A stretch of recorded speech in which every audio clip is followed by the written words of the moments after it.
बिहार में किसकी बनेगी सरकार, इस सवाल के साथ में हमने बिहार यात्रा की, चुनाव यात्रा की शुरुआत की थी और अब यही सवाल लेकर के लौट रहे हैं वापस।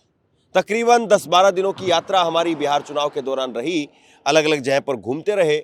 अब चूंकि बिहार के अंदर 2 चरणों की वोटिंग वो समाप्त हो चुकी है, कल एग्जिट पोल के आंकड़े वो सामने भी आ गए और अब 14 तारीख का इंतजार है, परसों का इंतजार है और परसों पूरा दिन लाइव आपके साथ में जुड़े रहेंगे। चुनाव के नतीजे जब सामने आएंगे तो वो आपको बताएंगे कि कहां कौन सी सीट पर कौन आगे चल रहा है, कौन पीछे चल रहा है। लेकिन एक सवाल बहुत सारे दर्शकों का था, कल जब हम एग्जिट पोल बता रहे थे तो काफी लंबी चर्चा हमने की। उस दौरान बहुत सारे लोग ये कह रहे थे कि आपका अनुमान क्या है। मैं 2 बातें कहता हूं, सर्वे करना और अनुमान कहना दोनों अलग अलग है। कोई आदमी ये कहता कि मेरा सर्वे ये कहता है, इसका मतलब ये है कि वो आदमी ये दावा कर रहा है या वो चैनल ये दावा कर रहा है कि उन्होंने पर्टिकुलर 243 सीटों पर सर्वे किया है। हमने 243 सीटों पर सर्वे नहीं किया है, मैं 243 सीटों पर नहीं जा पाया हूं, 243 सीटों पर मैंने लोगों से बात भी नहीं की है। लेकिन फिर भी बिहार को जितना देखा, जितना समझा, जितना बिहार के लोगों से बात की, रेलवे स्टेशन पर, बस स्टैंड पर, अलग अलग इलाकों के लोगों से बात की, तो क्या कुछ समझ में आया, मेरा अनुमान क्या कहता है, वो मैं आपके सामने रखने जा रहा हूं। और मैं आपसे भी चाहता हूं कि आपका भी अनुमान वो आप बताइए कि वो क्या कहता है बिहार में किसकी सरकार। देखिए, बिहार में किसकी सरकार, वैसे तो किसी भी राज्य के चुनाव के नतीजे वो दिलचस्प होते हैं, लोगों को इंतजार रहता है कि किसी राज्य में चुनाव हुए हैं तो वहां पर किसकी सरकार बन रही है।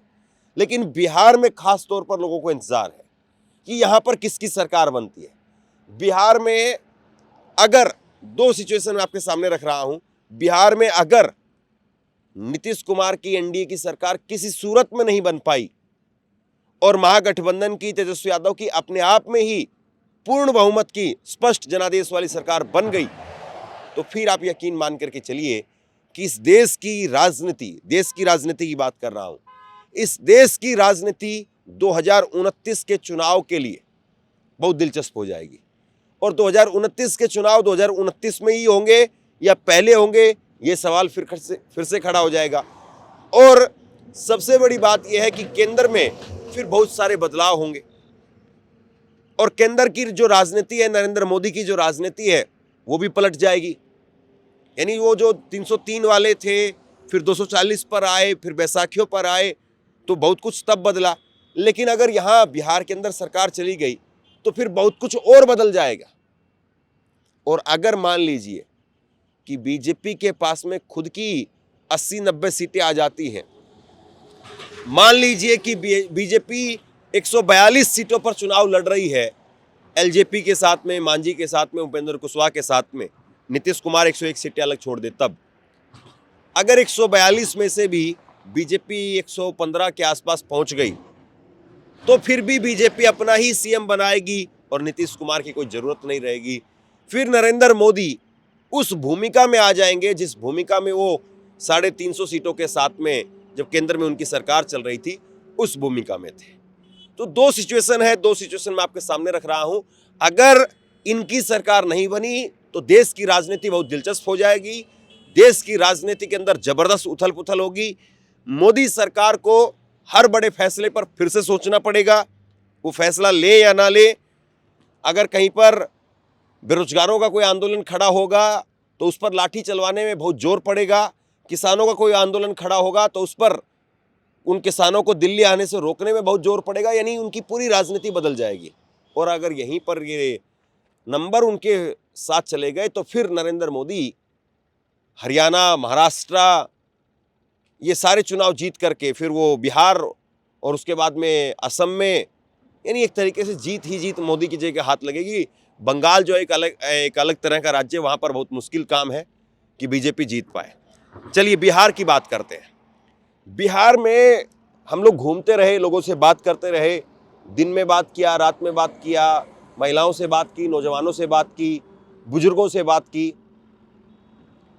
एक चीज जो सबसे पहले मैं कह दूं एक लाइन में, क्योंकि आप लोग कह रहे होंगे बड़ी लंबी भूमिका है, तो बिल्कुल 1 लाइन में मैं आपको कह रहा हूं, जो ये चुनाव में एग्जिट पोल बता रहे हैं कि 180 सीट आ जाएंगी, 209 सीट आ जाएंगी, 160 सीट आ जाएंगी एनडीए की, मुझे किसी सूरत में नहीं लगता है, मुझे किसी भी सूरत में नहीं लगता है कि ऐसा जनादेश आए 160 सीट, 170 सीट।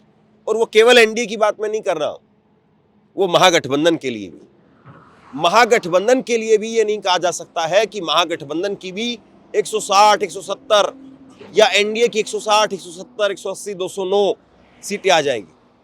मुझे नहीं लगता है कि बिहार के अंदर ऐसा कोई जनादेश था। और इसके पीछे वजह मैं आपको बता रहा हूं। वजह यह है कि नीतीश कुमार को लेकर के एक नाराजगी थी। जुलाई जून में जब बात करते थे कि नीतीश कुमार तो बहुत ऐसे हो गए हैं, अस्वस्थ हैं, वो बात नहीं कर पा रहे हैं, चल नहीं पा रहे हैं, ये है वो है, ऐसा है वैसा है।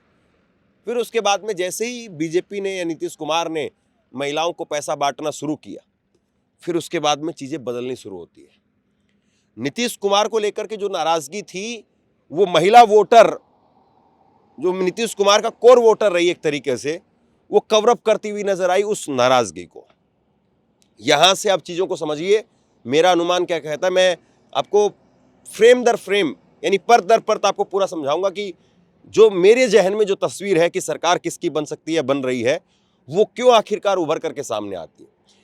तो नीतीश कुमार को लेकर के जो नाराज़गी थी, वो नाराज़गी थोड़ा कम हुई और लोगों ने, बिहार के लोगों ने स्वीकार करना शुरू किया कि चलिए ठीक है, नीतीश कुमार भी इतना वो कोई बुरा नहीं है, एक्सेप्ट करना शुरू कर दिया। यानी अभी तक जो ये था कि नहीं नीतीश को हटाओ, बहुत हुआ और ख़त्म करो, ये बात जो बोलने वाले लोग थे, ग्राउंड पर ये बात भी बोल रहे थे लोग, हमारी वीडियोस में, कैमरे पर ये बात भी लोग बोल रहे थे कि नीतीश कुमार 20 साल हो गए, ये खटारा सरकार है, 20 साल तक एक ही गाना कौन सुनेगा, अब नया मुख्यमंत्री हम चाहते हैं, नई सरकार हम चाहते हैं, बहुत सारी बातें ऐसे कही गई।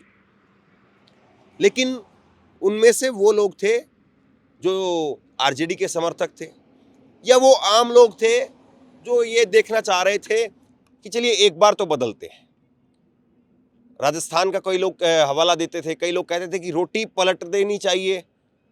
अब ऐसा भी नहीं है कि ये बिहार में पहली बार ऐसा कोई लोगों के जहन में आया हो, लेकिन इस बार ये जहन में आया। हमने पिछला चुनाव भी कवर किया था, 2020 का भी। उस वक्त में नीतीश कुमार को लेकर के, बीजेपी को लेकर के एक नाराज़गी थी कि लोग कोरोना के अंदर ऐसे इसी सड़कों से पैदल पैदल अपने घरों को गए थे, साइकिल लेकर के घरों को गए थे, लोगों को जाने नहीं दिया जा रहा था। वो एक नाराज़गी थी, वो एक मुद्दा था, वो एक करंट था कि कोरोना में हम मार दिए। फिर उसके बाद में उस वक्त में भी चावल और राशन देना शुरू कर दिया गया था, तो उसने चीज़ों को थोड़ा सा संभाला था। लेकिन फिर भी बहुत नेक टू नेक फाइट पिछली बार भी हुई थी। अब इस बार तेजस्वी यादव ने एक माइंड में बात जरूर डाली, प्रशांत किशोर ने एक बात जरूर डाली कि कब तक हम गुजरात जाते रहेंगे। मोदी जी की बहुत सारी वीडियोस उस सोशल मीडिया पर वायरल हुई कि गुजरात में जाते हैं तो गुजरात में जाकर के फैक्ट्री देते हैं, उद्योग धंधे देते हैं, यहाँ आते तो 5 किलो राशन की बात करते हैं, ट्रेन चलाने की बात करते हैं। यानी यहाँ पर रोजगार की बात नहीं होती, यहाँ पर केवल ये बताते हैं कि हमने अरवा चावल मिल रहा था, अरवा चावल की जगह उसना चावल दे दिया। ये सारी चीज़ें भी कहीं ना कहीं लोगों के दिलो जहन में बैठती जा रही थी। यानी एक तरफ महिला वोटर वो नीतीश कुमार के लिए काम कर रही थी, तो दूसरी तरफ युवा वोटर वो तेजस्वी के लिए काम कर रहे थे। बिहार में 15 लाख फर्स्ट टाइम वोटर है जिन्होंने वोट डाला है, और 15 लाख फर्स्ट टाइम वोटर में से आप मान करके चलिए कि करीब करीब 12 लाख के आसपास शायद वोटिंग हुई होगी। और उसमें से हम ये मान लेते हैं, या मुझे जो लगता है वो मैं आपको कहता हूं कि करीब करीब 2.5-3 लाख वो नीतीश कुमार के फेवर में गए होंगे, लेकिन 8-9 लाख वो महागठबंधन के फेवर में गए हैं, या कुछ उसमें से जन स्वराज की तरफ भी गए हैं। तो ऐसे में फिर जो है वो नीतीश कुमार, क्या वो वाकई महिलाओं का जो वोट उनके पास में है उसको सस्टेन कर पाएंगे? क्योंकि बराबर का एक वोट युवा का खड़ा हो रहा है। जो 30 साल तक का युवा है या 35 साल तक का जो युवा है, जो बाहर जाकर के खट रहा है, गुजरात में, दिल्ली में जाकर के परेशान है, वो कहीं ना कहीं खुल करके कैमरे पर बोल रहा था कि हमें वहां जाकर के नहीं मरना है। तो ये कंपैरिजन था। महिला वोटर नीतीश कुमार के साथ में है, मुझे दिखी भी, महिलाओं से हमने खूब बात भी की। कल भी मैंने एक वीडियो अपलोड की कि महिला वोटरों का ये रुझान क्या कहता है, महिला वोटर किसके साइड में जाएंगे। और वहाँ पर पूर्णिया में हम लोग थे और महिलाओं का जो रुझान था कि नहीं, यही जो चल रहा है उसी को चलने देंगे। तो ये जो महिला वोटर है जो बीजेपी की तरफ जा रही है, इसमें तेजस्वी यादव कहीं ना कहीं काउंटर कर रहे हैं। अब मुझे लगता है कि यहाँ बिहार के अंदर जो कुछ होगा वो बहुत ज़्यादा ऐसा नहीं होगा कि आसमान और धरती होगी, कि एक आदमी बिल्कुल अर्श पर रहे और एक आदमी फर्श पर रहे। ऐसा नहीं होगा कि एनडीए जो है वो बिल्कुल अर्श पर चली जाए और महागठबंधन फर्श पर रहे, या महागठबंधन फर्श अर्श पर चला जाए और एनडीए वो अर्श पर रहे। मुझे लगता है कि चुनाव का नतीजा नेक टू नेक रहेगा। तकरीबन जो भी हार जीत रहेगी उसमें 20 सीटें या 30 सीटों का अंतर होगा, इससे ज़्यादा नहीं होगा। यानी वो अगर 110 होंगे तो ये 120 140, या वो 120 140 वो होंगे तो वो 110 के आसपास वो होंगे। मुझे लगता है, मेरा अनुमान जो कहता है ये यही है कि सरकार स्पष्ट जनादेश हो सकता है कि मिले वो एनडीए को, या स्पष्ट जनादेश वो मिले महागठबंधन को भी। लेकिन 160 150 भी मुझे नहीं लगता कि कोई क्रॉस करेगा, 150 भी कोई पहुंचेगा। ज़्यादा से ज़्यादा होगा तो 140 130, क्योंकि दूसरी तरफ भी खेमा बहुत मजबूत है। आप देखिए कि कोई भी एनडीए का खेमा तोल करके देखिए या महागठबंधन का खेमा तोल करके देखिए, किसी खेमे में कोई कमजोर नहीं है। एक चीज़ यहाँ पर जरूर है और वो ये है कि बीजेपी अमित शाह को, नरेंद्र मोदी को, वो नीतीश कुमार को मानना पड़ेगा। नीतीश कुमार को अगर नहीं मानेंगे, यानी सीएम के तौर पर उनको नहीं स्वीकार करेंगे, तो नीतीश कुमार उस तरफ भी जा सकते हैं। ये मुझे जरूर लगा, उनके समर्थकों में भी लगा और उनके समर्थकों में भी लगा। यानी आरजेडी का जो समर्थक है वो भी तैयार है, जेडीयू का समर्थक है वो भी तैयार है, और इन दोनों में कभी भी भर्त मिलाप हो सकता है। बीजेपी अपना सीएम इसीलिए बैठाना चाहती है ताकि 5 साल सरकार चलती रहे, उस सरकार चलने में कोई दिक्कत परेशानी ना आए। लेकिन नीतीश कुमार वो इस बात को सुनिश्चित करना चाहते हैं कि सरकार हमारी रहे, यानी मुख्यमंत्री वो खुद रहे। अब ये कितना हो पाएगा, किस तरीके से हो पाएगा, ये अपने आप में बहुत बड़ा सवाल है। नीतीश कुमार को अगर हटाने की बात भी चली तो नीतीश कुमार उधर फोन लगा देंगे, इसमें देरी नहीं करेंगे, मुझे ये साफ तौर पर दिखाई देता है। आज भी नीतीश कुमार जब पटना के अंदर निकले तो अपने पुराने तेवर में दिखे, यानी वो दरगाह में जा रहे हैं, वो हरे रंग का गमछा जो है वो बांध रहे हैं, पुराने अंदाज में वो दिखाई दे रहे थे। खबरें तो बहुत कुछ चल रही हैं कि कहीं कोई मुलाकात हो रही है, कहीं कुछ ऐसा है, कहीं कुछ वैसा है, खबरें तो बहुत सारी चल रही है। लेकिन नीतीश कुमार एक्टिव है। नीतीश कुमार रिटायर्ड और टायर्ड के मूड में अपने आप को नहीं दिखा रहे हैं कि चलिए भैया धन्यवाद और अब हम सो रहे हैं, ऐसा नहीं है। वो एक्टिव है। आज भी पटना में गए, वो गुरुद्वारा में गए, दरगाह में गए, मंदिर में गए, यानी एक तरीके से वो बता रहे हैं कि देखिए भैया अभी बाजी पलटी नहीं है, या फिर या बाजी खत्म नहीं हुई है, पिक्चर अभी खत्म नहीं हुई, पिक्चर अभी बाकी है, वो ये बताने की कोशिश कर रहे हैं।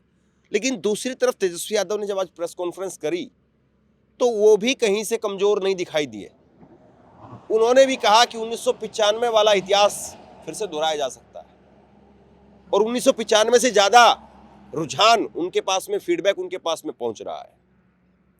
उन्होंने कहा कि 72 लाख लोगों ने इस बार ज्यादा वोट डाला है। हर विधानसभा में 29,500 लोगों ने ज्यादा वोट किया है, और ये वोट नीतीश कुमार को फिर से सरकार में लाने के लिए नहीं है। इतनी बड़ी प्रो इनकम्बेंसी नहीं हो सकती है, एंटी इनकम्बेंसी है ये वोट फॉर चेंज था। 2020 की अगर तुलना की जाए इस बार, तो 72 लाख लोगों ने ज्यादा मतदान किया है। 72 लाख मतलब इट्स अ ह्यूज नंबर, बड़ा ये आंकड़ा है। अगर 72 लाख को अगर हम 243 विधानसभा में बांटे तो 29,500 के आसपास हर विधानसभा में वोट जो है वो पड़े हैं। यानी ये वोट कोई नीतीश जी को बचाने के लिए नहीं पड़े भैया, ये सरकार को बदलने के लिए, वोट फॉर चेंज के लिए वोट पड़े हैं। हमने पहले भी कहा था कि 14 तारीख को रिजल्ट होगा और 18 तारीख को ओथ सेरेमनी होगा। ये निश्चित तौर पे होने जा रहा है। जो फीडबैक हम लोगों को मिल रहे हैं, भाजपा और एनडीए के पसीने छूट रहे हैं। आपसे कुछ कहना चाहता हूं। आज के वक्त में पत्रकारिता करना कितना मुश्किल काम है, लेकिन अगर ऐसे में भी कोई आपकी खबर दिखा रहा है, कोई आपके मुद्दे पर बात कर रहा है, तो आपको भी उसका साथ देना चाहिए। अगर आपको लगता है कि मेरी पत्रकारिता सही है, मैं आपके लिए आपकी खबर वो दिखा रहा हूं, तो ऐसे में आप मेरा सहयोग कीजिए। आप इस वीडियो को जब लाइक करेंगे तो लाइक के साथ में ही एक थैंक्स का बटन आपको दिखाई देगा। उस थैंक्स के बटन पर आप क्लिक कीजिए और जो भी सहयोग राशि दे सकते हैं वो दीजिए। दूसरा, आप चैनल को ज्वाइन कर सकते हैं और चैनल को ज्वाइन करके भी मुझे मदद कर सकते हैं। तेजस्वी ने एग्जिट पोल को लेकर के भी कहा, एग्जिट पोल को लेकर के कहा कि अमित शाह लिख करके देते हैं, अमित शाह लिख करके देते हैं कि किस चैनल पर कितना नंबर चलेगा और कौन सा चैनल कितनी जो सीटें देगा। वही गोदी मीडिया है जिन लोगों ने सर्वे दिखाया, जो पाकिस्तान में इस्लामाबाद, लाहौर, कराची को कब्जा दिए थे। ये उन्हीं का सर्वे है। और एसआईआर के दिनों घुसपैठियों को घुसा दिया था बिहार में। ये वही गोदी मीडिया जो है एक प्रोपेगेंडा मोदी जी की एजेंसी द्वारा ये अधिकारियों पे दबाव को लेकर के कि काउंटिंग के दिन एक मानसिक तौर पे लोगों का दबाव बना रहे, इसलिए ये पूरा जो है सर्वे जो है कराया गया है। आप देखिएगा, सैंपल हो या सर्वे हो, इसका मानक क्या है ये भी जो है नहीं बताया जा रहा। ये जो पीएमओ से जो तय होकर के आता है, जो अमित शाह जी अपने कलम से लिख करके देते हैं फलना चैनल को, फलना चैनल को, फलना चैनल को, वही बेचारे मीडिया वाले जो है बयान अपना कहते हैं, बोलते हैं। इस एग्जिट पोल वालों ने तो कल धर्मेंद्र जी जो अभिनेता हैं उनको मार दिया था। आप समझ जाओ, गजब का न्यूज़ चैनल सब है भाई। अच्छी पत्रकारिता हो रही है पूरे देश भर में। आज तक ऐसी पत्रकारिता हम लोग नहीं देखे। इतने बड़े अभिनेता धर्मेंद्र जी को जो है मार दिया गया। बीजेपी वालों ने तो उन्हें श्रद्धांजलि भी दे दी थी। योगी जी ने, सोचो कैसे देश चल रहा है। ये स्थिति बनी हुई है कि क्या क्रेडिबिलिटी रहेगी मीडिया की। अब सब लोग जान रहे, जो काम करने वाले वो भी जान रहे कि हकीकत क्या है, जो मालिक है वो भी जान रहे हकीकत क्या है। कहीं किसी से छुपा नहीं है। ये चुनाव बिहार में इस बार परिवर्तन होना तय है और 18 तारीख को आप लोग लिख के रख लीजिए, हम लोग ओथ के लिए जाएंगे और नौकरी वाली सरकार आने वाली है। नौकरी वाली सरकार आएगी और कलम राज स्थापित करेंगे हम लोग। कुल मिलाकर के दोनों ही खेमे में, चाहे वो जेडीयू की बात करिए चाहे वो आरजेडी की बात कीजिए, दोनों ही खेमे में जबरदस्त जो है वो गहमा गहमी दिख रही है, चहल पहल दिख रही है। कोई भी सरेंडर के मूड में नहीं है। और इसीलिए मैंने कहा कि सबको पता है, नीतीश कुमार को भी पता है, तेजस्वी यादव को भी पता है। अगर 200 के आसपास कोई भी खेमा एक पहुंच रहा होता तो आज ये तेवर नीतीश कुमार के भी नहीं होते और तेजस्वी यादव के भी नहीं होते। उनको भी पता है कि मामला 120 के आसपास है। अब 120 के आसपास वो पहुंच रहे हैं या हम पहुंच रहे हैं, और 120 के आसपास अगर पहुंच रहे हैं और अगर ये हुआ, बहुत हद तक संभावना इस बात की भी है, अगर ये हुआ कि आरजेडी और जेडीयू मिल करके, इन दोनों का नंबर मिल करके और प्लस में उसमें लेफ्ट वगैरह मिला करके अगर इनका नंबर 140 150 पहुंच रहा है तो फिर ये भी हो सकता है कि बीजेपी की एंट्री रोकने के लिए तेजस्वी यादव को कुर्बानी दे दे और नीतीश कुमार को सीएम स्वीकार कर ले। और मुझे लगता है कि इसमें सबसे बड़ी भूमिका होगी लालू यादव की। लालू यादव वो इस बात को जानते हैं भली भांति कि एक बार बीजेपी ने यहाँ पर पैर जमाए तो फिर उसके बाद में बीजेपी के पैर नहीं उखाड़ पाएंगे। नीतीश कुमार के साथ में जो वो वोटर है, नीतीश का जो वोटर है, वो देर सवेर सही वो तेजस्वी यादव के साथ आ जाएगा। यानी वो सामाजिक न्याय वाला वोटर है और वो इस तरफ आ जाएगा। वो आज नहीं आएगा तो 5 साल बाद में आ जाएगा, लेकिन अगर बीजेपी यहाँ आ गई तो फिर आप भूल जाइए। तो बहरहाल मुझे लगता है, मेरा अनुमान ये है कि यहाँ नेक टू नेक फाइट है और नेक टू नेक फाइट में 10 सीटें 15 सीटें किसके खाते में ज़्यादा चली जाएं और वो 10 सीटें 15 सीटें किस तरीके से चली जाएं ये कहा नहीं जा सकता। बाकी 160 सीट 150 सीट या 200 तो नामुमकिन है। ये मैं वाकई कह रहा हूँ उस बात को कि अगर 200 सीटें 209 सीटें अगर एनडीए गठबंधन की आ गई तो मैं इस बात को कहूँगा कल इस बात को कि मुझे ABCD भी नहीं आती है, हम नहीं जानते फिर कुछ भी। अगर 209 सीटें एनडीए गठबंधन की आ रही है तो, और अगर 130-40 तक आती है तो मुझे कोई सरप्राइज़ भी नहीं होगा, क्योंकि बहुत सारी चीज़ें बहुत तरीके से की गई है और हो सकता है कि ऐसा रिजल्ट भी फिर उधर मिल जाए। लेकिन अगर तेजस्वी के पास में भी इस तरह का जनादेश आ जाए 130-40 का तो भी सरप्राइजिंग वाली बात नहीं है। अब देखना यही है कि कल परसों जब चुनाव के नतीजे सामने आएंगे तो 122 तो कौन क्रॉस करेगा, और उसके साथ साथ 122 क्रॉस करना बड़ी बात नहीं है, 130 क्रॉस करना मुझे लगता है कि वो ज़रूरी है, क्योंकि 130 अगर रहेगा तो फिर कंफर्ट है, फिर चीज़ें टूटने वाली नहीं है। 122 पर चीज़ें टूट सकती हैं। कोई भी सहयोगी इस तरफ से उस तरफ गया तो सरकार फिर आपको पता है इस तरफ से उस तरफ चली जाएगी। तो बहरहाल ये मेरा अनुमान था। आपका अनुमान क्या है मुझे नीचे कमेंट बॉक्स में लिख करके ज़रूर बताइए। इस खबर को शेयर कीजिए। आपका बहुत बहुत धन्यवाद।